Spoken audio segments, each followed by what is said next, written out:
I'm Pragya, and I bring to you excerpts from the current issue of Outlook that looks at two cover stories, two narratives of war, one mythical, one real, Ramayana and that between Israel and Hamas.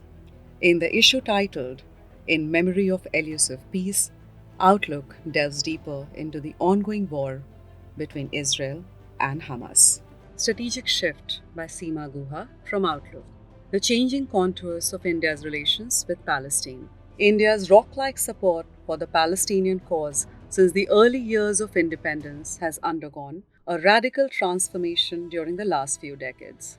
Though India recognized Israel as early as November 1950, the nation's heart was with the Palestinians' fight to live with dignity in their own land.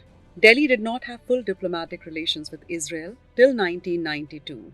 But once this was established, there was no looking back.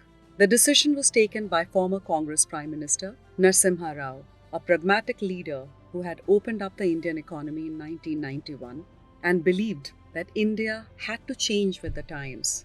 In 1988, India was again one of the first countries to recognize the Palestinian state. But even in the early years, when there was massive public support for Palestine, there was empathy for Israel. Like the rest of the world, Indians too remembered the plight of the Jews and the extermination of 6 million Jews by Hitler. The Diary of a Young Girl by Anne Frank, the poignant story of a Jewish teenager, was familiar to most urban Indians. Why must we fight for the right to live over and over each time the sun rises? American author Leon Uris said in Exodus, a historical novel tracing the birth of Israel. Today, many would say that those lines could apply to the Palestinians who have endured over 70 years of hardship and to the civilians of Gaza deprived of food, water, electricity, and medicine while being bombed out of their homes by Israeli jets. Since India's own independence struggle against the British colonizers, New Delhi had consistently supported the rights of the Palestinians. India's foreign policy in the early years was always pro-Palestine and anti-apartheid. These were the two causes that were dear not just to the political leadership but to the Indian public. Freedom movements and the liberal order were sweeping through the countries of Asia and Africa.